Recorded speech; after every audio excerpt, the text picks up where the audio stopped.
Welcome back to Financial Independence 101. This is Mike, and after a 4.5 year hiatus, it's time to come back. We've got a lot of problems. 2024 is 2024, so the boxing gloves are off, and I am going to go deep on these. But today is kind of a surface level of a lot of issues. Looking at the Biden-Harris record, what have we seen over the last 3 years? And for those of you Democrats, I would like you to be open-minded, and those of us over here who have been suffering under this administration, I'm going to point out why. But we're going to get into talking about this, and I really hope everybody keeps an open mind for it.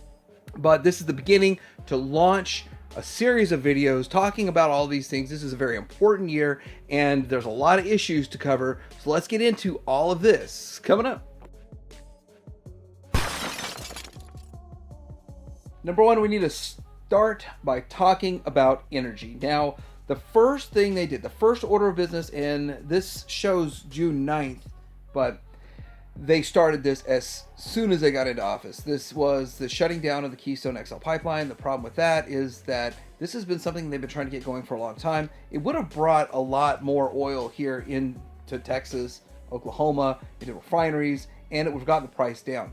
Now, the very specifics of this, that they revoked the permits, and with that, there's lots of permits that they revoked. They try to say that it's all on federal ground, and it doesn't really matter. This was something that was in the works, and they came in and canceled it for a very specific reason. They wanted to raise gas prices. That is an agenda of Democrats, and it always has been, and Obama did it. He did it very well, and Biden didn't do it as well. So according to this article, and pretty much every other article, that Donald Trump had approved a permit for the line in 2017, but it continued to face legal challenges and hampered construction. And then TC Energy swung to a loss in the first quarter because of it. The problem is that they are trying to shut down production and shut down the use of gas in the U.S., and that's going to hurt Americans. It already is, but it's going to hurt Americans more as time goes by. Now, gas prices skyrocketed quite a bit. This is California. Now, everything is exaggerated in California for a lot of reasons, and a lot of reasons that really do align with the Democrat Party. But with this and this alone, the nationwide prices are usually a little above half of whatever you see in California. Right now, here in central Midwest areas, we are seeing about $2.84, and that's down from $3.99.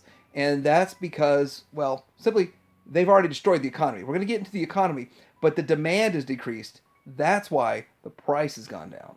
Now, they try to say that they're following this climate change action, but the thing that I find odd is that they've done all this. They've already tried to financially decimate American citizens through higher energy prices. We're going to get into natural gas and electricity pretty soon, but with that, the energy part, they are not succeeding at improving climate. In fact, climate is worse now than it was 3 years ago, and they've already financially decimated American citizens. But you see here, we see the status of set the target to cut emissions by 50% by 2030. They say they're on track with that, but they are not. By 2030, they want to shut down almost a third of our electrical plants. And by 2030, by 2035, they want to get rid of every single gas vehicle and go to electric, and there's problems with that. Then they want to pass major climate stimulus package, which is a problem. Tackle super pollutants, which I don't know if they've even done that. Require all passenger vehicles to produce zero emissions. That means by 35, no gas vehicles. So that takes away your freedom for an option if you like gasoline vehicles for a lot of reasons. And then scale up carbon removal, which I don't think they've really done much with that. Ramp up clean electricity standards. Clean electricity standards means getting rid of a third of our plants and not approving one new plant to come online. And then sets appliances and equipment standards to replace fossil fuels with electricity, meaning that I run gas for my heater. I'm going to have to get a new one day. They're going to outlaw my gas heater. That's what they're going to outlaw, your gas heater in your home, which is way more efficient than electricity. It never will be more efficient than electricity. That never will. Electricity will be less efficient than gas forever when it comes to heating. There's just no way. Sets of emission performance standards for cement, steel, and plastic. So this is an inflationary tactic of theirs, and then establish international leadership, which they have not done that at all. terrible international leadership. We'll get into that. And taxing pollution. Yes, taxing pollution is on their agenda. Do you breathe? You're getting taxed. Now I'm going to throw this. I'm sticking with the facts. The facts are, in 2023, we had the average closing price and year close on natural gas. You see how it shot up in 2022. They blame a storm, but as you can see, they're serving an agenda. They're serving an agenda. They serve corporations and they serve agendas. And here it is, $6.45. They've served that agenda. That hurt a lot of American citizens. People getting $1,000 gas bills to heat their home and could not afford it. And I personally know people that struggled. Someone had to sell his PS4 and some other stuff just to pay one bill.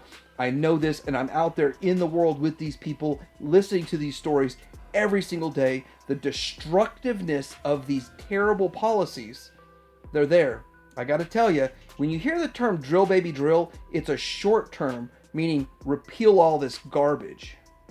Now I want to move on to, I think that energy is one of the biggest problems. And if you can't have affordable energy, then it eats up your entire income. Literally, your entire income. But this shows up to mid 23, late 23. Where the red line stops is where the recorded data stops and the projections go out. I don't trust any of these projections. They're not based on anything other than where we were. Where we're going, it's really based on the policy. And that's all there is to it. If they shut down a third of our electrical plants, you're going to see a rise like you saw in 21 and 22. Look at this. They took over in 21. And in 21 and 22, we saw a huge rise in electricity. Let me also point out, you saw that massive rise in electricity, but it's still going up. And that's what happens with everything. Every compounding inflationary number, when it comes to this, it doesn't go back down. It doesn't reset. Prior to them taking over, we saw capitulation in a small degree area. Now we saw a huge spike, and it's capitulating higher. It is not going back down. We may never see it again. And if they get what they want and shut a third of our factories down, a third of the electrical plants down, we're going to see another spike, triple the size of what you saw in 21 to 22. So next up, I'm going to get into talking about the 1099K and how they are lying about their taxes. They're lying specifically about low-income people and how they're going to tax you. With all of the crazy expensive stuff going on, they are specifically trying to cause inflation. They're specifically trying to cause an increase in your expenses and energy. And with that, a lot of people get side hustles to barely get by. You're talking single moms, and I like to go to that one because it is really hard. I have kids, and if I didn't have my wife and I was a single dad, I would struggle a lot more than I do. And with that, I understand the whole single mom expectation, because there's more single moms than single dads, by the way. But pointing all of this out, they are trying to take the traditional 20,000 and 200 transactions down to $600. And the problem with that is 20-fold, by the way. But I think it makes a lot of sense. Like, you buy something and you use it for 10 years or a week or a month, and then you sell it. And then they don't mess with you unless you're selling 20,000. Then you're getting into the range of you're turning it into a business. So that makes sense. But they're treating anybody that does $600. I could sell $600 in 15 minutes if I wanted to. I'm not a multinational conglomerate business, but most people have problems. Okay, first thing is, they know that the average person is not going to keep good records. They're not going to have records of what they bought it for. And that's a problem. The second issue is that they know people are going to just look at it and go, I've never seen this form before. I don't have to claim that. They're not going to claim it. The third thing is that they're just going to mail you out a bill. So if you don't properly file your taxes with a 1099K, if you get one in the mail, it needs to be on your tax return, and you need to ask your tax person what deductions you're allowed to take. And that's what I do. I got a good tax guy, and he really helps me out. And I've got to tell you that if you don't have it on there and they send you a bill, then you have to prove it. And I've already gone through this process, and I literally just paid them the number they sent me and went packing. And you know what? I was so mad, and I realized, guess what? I learned from this. Never, ever, ever try to cheat on it. Just do the right thing. Learn the right thing. But with it, it doesn't make sense. They know that 80% of people are selling it for less than half of what they bought it for, but they can't prove what they paid for it. So they're just expecting you to literally pay 10, 15, 20% in taxes of what you sold it for when you're struggling to get by. And my friend that bought a PS4, like, it wasn't going on at the time. But if he were to sell it after this goes into effect at $600, then he would have had to give taxes on that when he's struggling to pay his gas bill that's $1,000. So the other thing, and I don't want to go dwell on this too much longer, but this affects every transaction for any PayPal, Venmo, what all's out there. I don't use a whole lot of this stuff, but any of these transaction sites, and it's called a payment card and third-party transactions, and eBay. If you sell on eBay or any of those, Mercari, if you sell on those, and so for me, I really feel like they attack collectors. Collectors want to buy some new expensive thing. They look around what they have and they sell it. For the longest time, it was okay. Now you are a multinational conglomerate if you sell more than $600 in a year. It's mind-blowing. And you got people literally digging stuff out of their closet with absolutely no receipts, no digital ledger. They don't have a 175-page digital ledger like I do. These people are not ready for this. And the other thing is, these people can't handle fighting back against the IRS or defending themselves in this situation if they make a mistake, because they know this. They know low-income people generally don't have those systems in place because they're citizens, not businesses. They don't have systems in place. Businesses have systems in place. Average citizens don't have systems in place for this. And then you got people that are like sharing their lunches and all that, and they say, oh, it's not going to be a problem. It's 100% guaranteed, without any doubt, will be a problem. You're sending somebody your half of the rent. Guess what? You got a 1099K, and you got to deal with it. All right, so we can move faster on these, and as we progressively go, they're still important, but they're I shouldn't spend as much time on them. So getting into the student loan forgiveness, and I've got a lot to say about this. First of all, they're doing student loan forgiveness, but what's really happening here is you're seeing that these people are adults. They're legal adults. They're over 18. They took out these loans, and they're not paying them back. And for whatever reason, they're not paying them back. I've heard a lot of weird nonsense what's going on. But the facts are, they took out a loan, and they're not paying it back. You got other people like myself who paid it off in full. I never took out a loan. You know what I did? I worked my tail off. And I paid for tuition as I went. I cut my number of hours back so that I could afford it. And that's how I did it. Now, could everybody do that? Possibly. Could it take you 10 years to get through college? Maybe. I mean, that's the reality. That's called life, bro. Not everybody's going to get everything handed on a silver platter. If they want to change things going forward, well, you know what they need to do? They need to change things going forward and say, okay, you can go to these select colleges, and we will fund this for you. But it's different to retrospectively and go back and say, hey, we're going to pick and choose those who made ridiculously bad financial decisions are going to be made whole. But those of you who did the right thing, you did the correct thing, are going to be financially punished. How? Because every $1 trillion that they create out of thin air, the government is broker than broker than broker than broker than broker. They don't have 5 cents. They have to borrow every penny they spend. They have no money. They have $35 trillion in debt. $0 that they have. They have to create out of thin air, and that causes inflation, and every trillion causes about 2% inflation.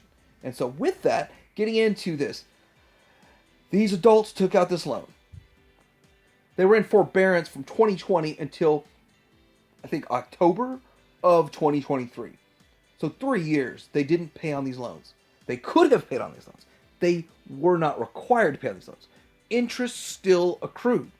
And so with that, they were given stimulus checks. They were given all of this helicopter money at the time. And if they were on unemployment, they got the extra 600 or 800. I don't even know. I didn't get that. But whatever it was. And by the way, if you take advantage of any government assistance program or whatever, I'm not going to ever chastise anybody.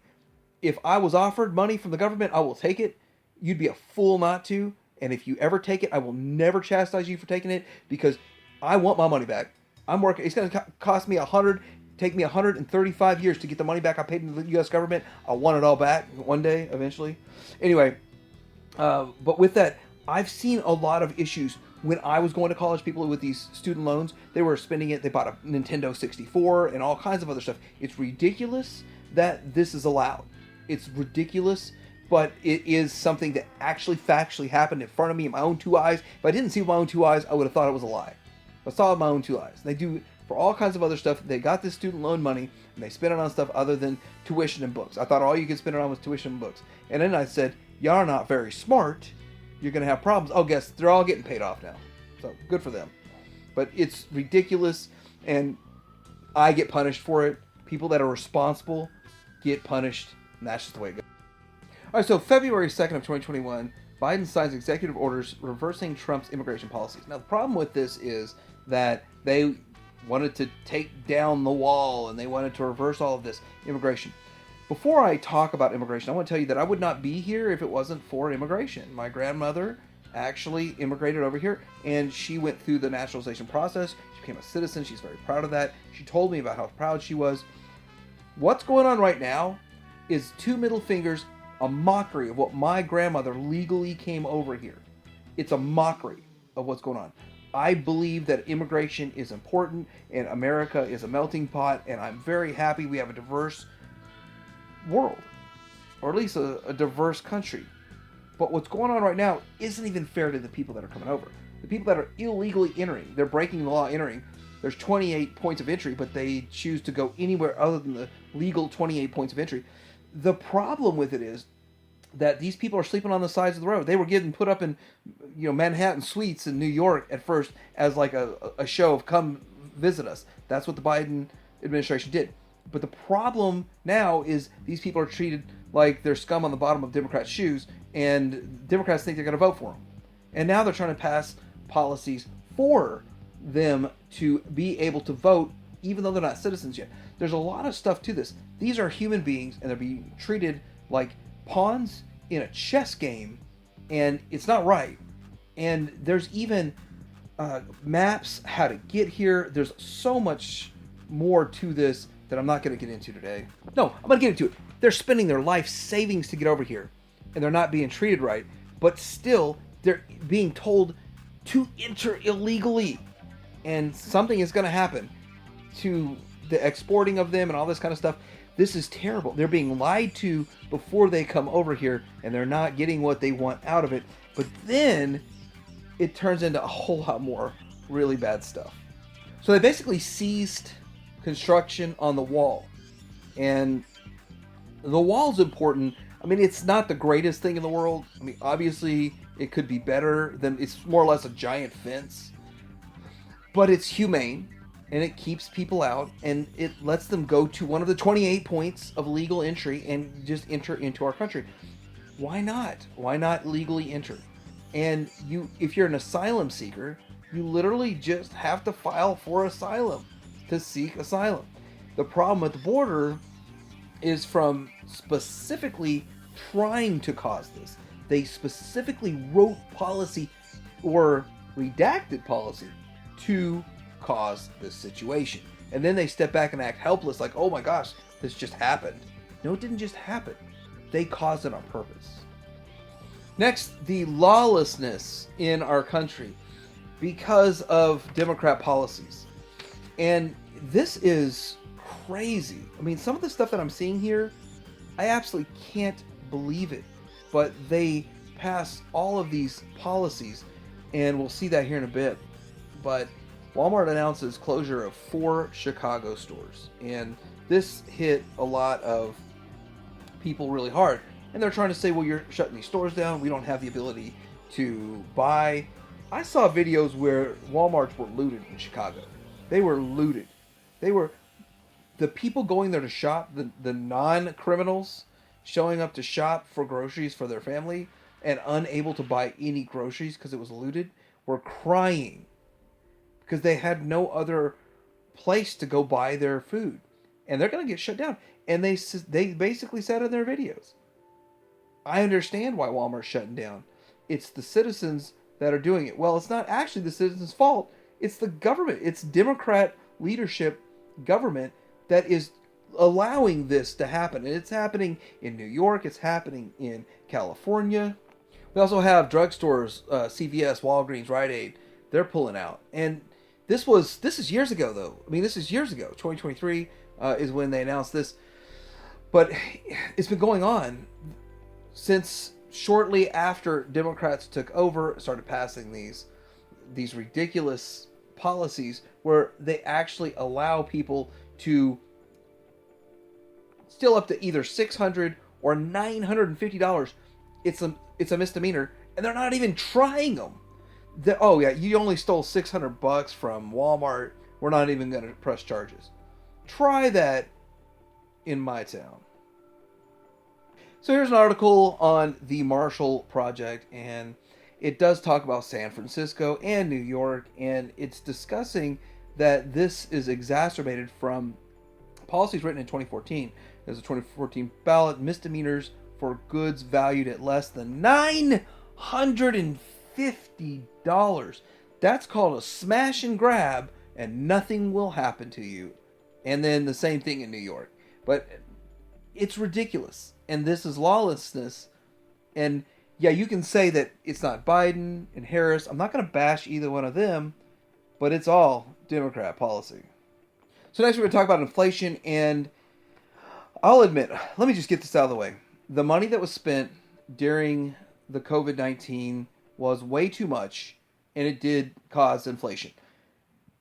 The full impact of economic spending from the government, wasteful, productive, either way, it's felt after 18 months.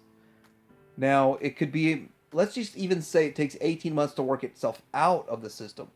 But you've got to say that we are way past that. Way past that now. We saw a height of inflation, 9.1%. But what I've got to tell you is that doesn't factor in energy, it doesn't factor in food, it doesn't factor in necessities. It factors in a lot of things that you might not even think about. It factors in that a 720p TV was $382 for a 50-inch last year, and this year it's $215. It factors in all of that stuff. It factors in what your phones were last year versus this year. If you notice that an iPhone, 7 is worth less this year. But the new iPhone, the new TVs, none of them that come out are even on this list. If they come out, if last year's version of an iPhone cost $1,300 and this year's version costs $1,400, it's considered new technology. It's not even on the list. And so tech is really where they get this. They say last year's iPhone is $378 cheaper or $30% cheaper. They factor that in, but they don't factor the brand new one they made that has 2% difference in it as new tech. So it's not even on the list. What matters is the GDP. And the GDP growth, this shows something. Now you just saw that chart. It shows that we had GDP decreasing in 2022. But what you don't see is that although the bars are going upwards, they're going up less than inflation. Therefore, they're still negative. We are still in a technical depression. Now, it's not a deep technical depression, and people will argue that a depression requires a 20% downturn. So there's a lot more to it. So you could argue we're just flat. There's no growth.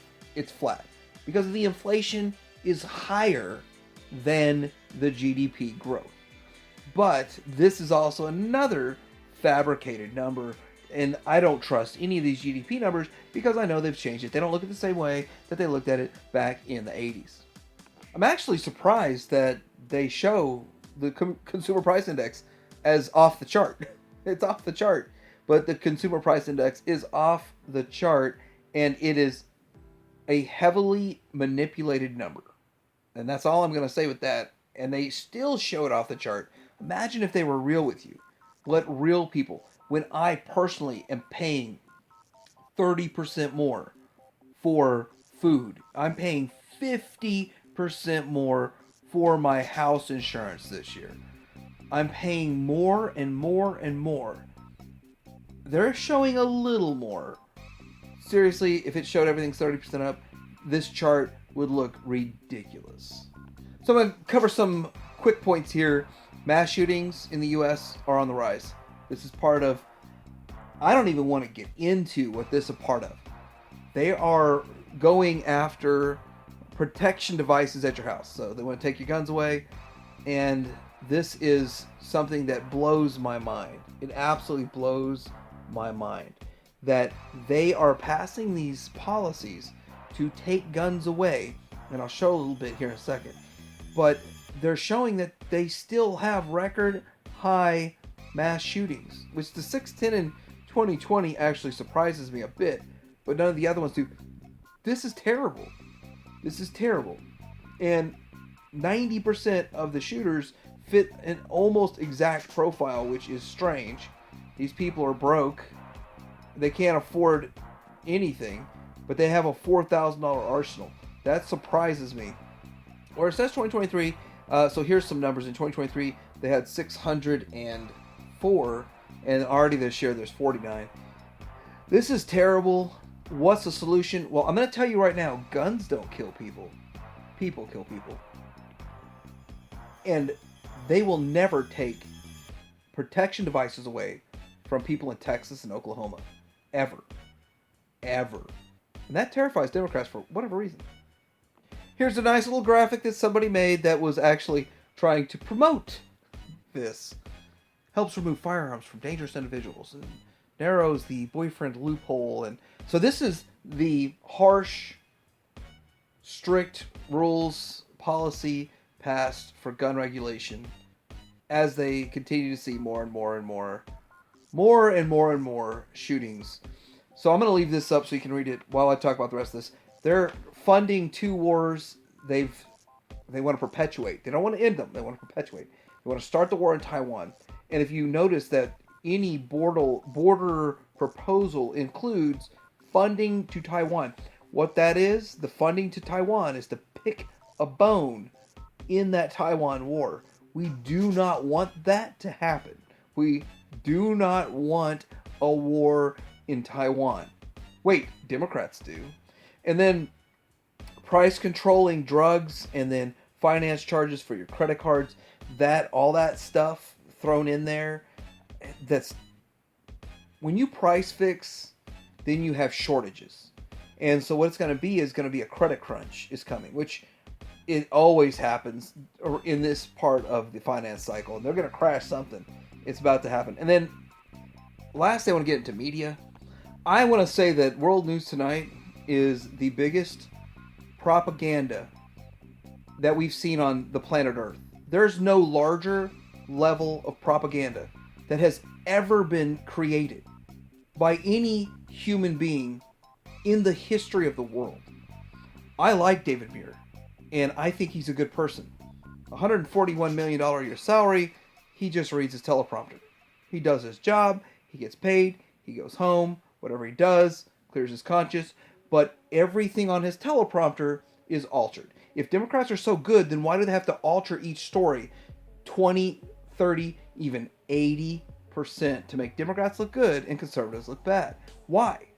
If Democrats, everything they did good, you just report it straight up. He reads his teleprompter and he does his good job, but you know what? He knows inside that what he's reading is altered heavily. He knows that. And I would love to interview him and see what he says about that. Now, the other thing is that last night they did talk about Donald Trump, and Donald Trump mentioned that with EV cars that there would be a financial bloodbath. So they said they took a financial bloodbath and said he called for violence.